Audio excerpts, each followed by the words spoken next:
All right, guys, this is the last video on the heat exchanger for the diesel heater.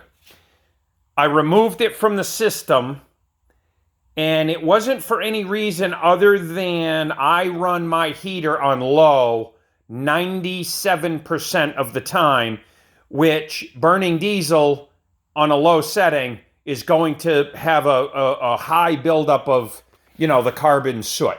It's like leaving your diesel truck running, but just idling.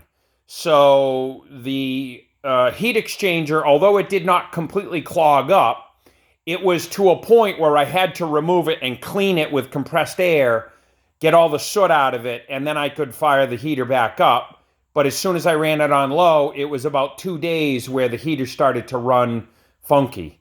So I wanted to do a quick overview and then kind of show you where I'm at.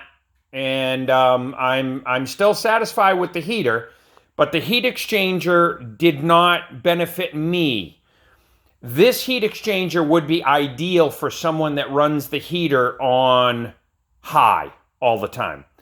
If you had a big shop that, the heater was running on high, this thing would never have a chance to clog up because the diesel would be burning a lot cleaner. So anyway, I wanted to do a quick overview. Again, these fans, they are 120 volt. And they're running off of a temperature switch. I know you saw that in my other videos. And this was my setup. I made a manifold to fit over the fins, sealed it up with HVAC tape, and then put 2 box fans. And it worked really good. The heat exchanger was definitely running, it was working, it was reclaiming probably 90% of the heat. You could literally put your tongue on the pipe sticking out of the garage. It was cold.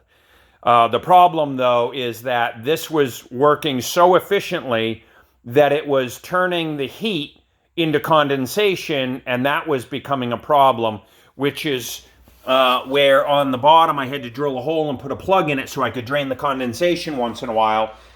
And so that seemed to relieve that problem. But anyway, I'm going to pause the video. We'll go inside and we'll finish up this video. So, guys, this is the outside of the garage. As you can see, I had one, I don't want to say catastrophe, but I had one night where the heater was suffering, and it was really working to get the exhaust out.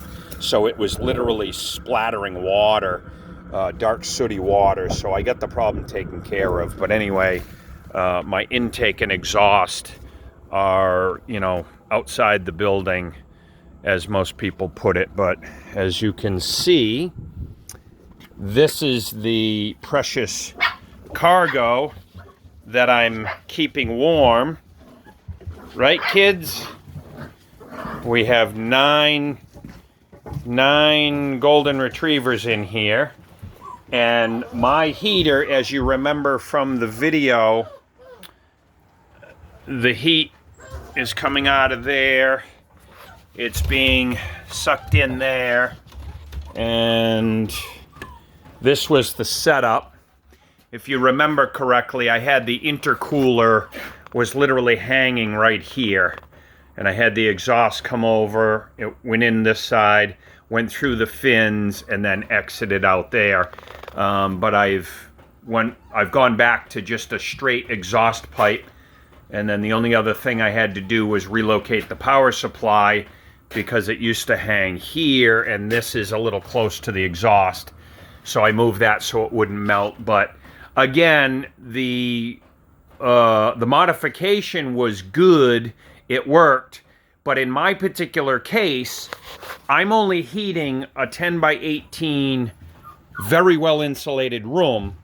So the heater literally is running on one of the first 3 settings. Let's see, I am now running, it's on 12, and let's see, the room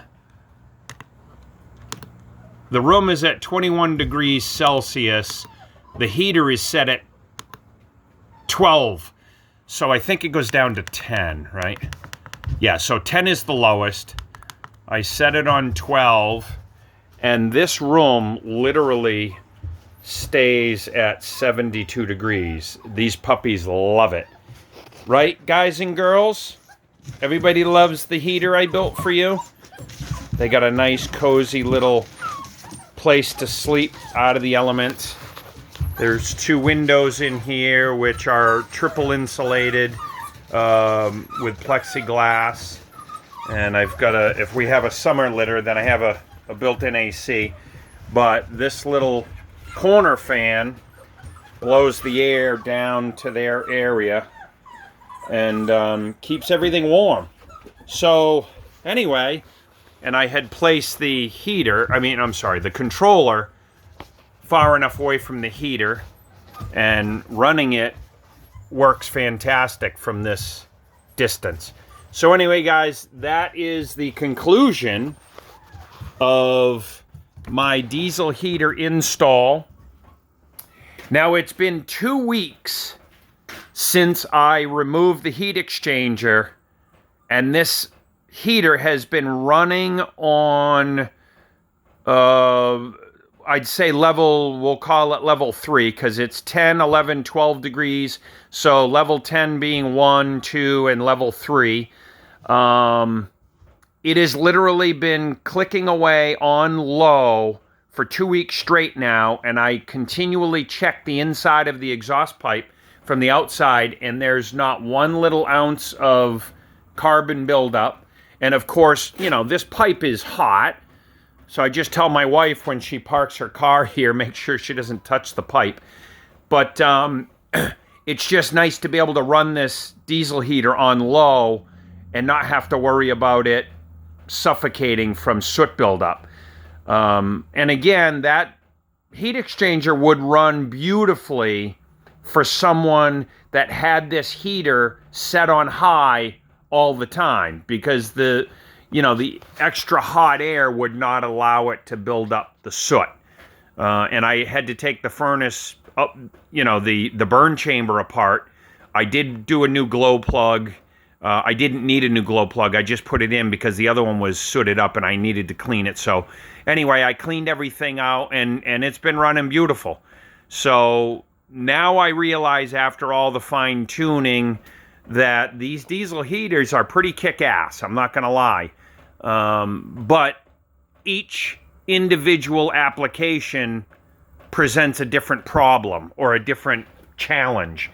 So again, I've got it in a recirculation type of pattern where it's pulling the cool air in, just like when you put your car on recirculate and then recirculates it. But what I do to regulate the temperature is I open and close this door, and I watch the temperature.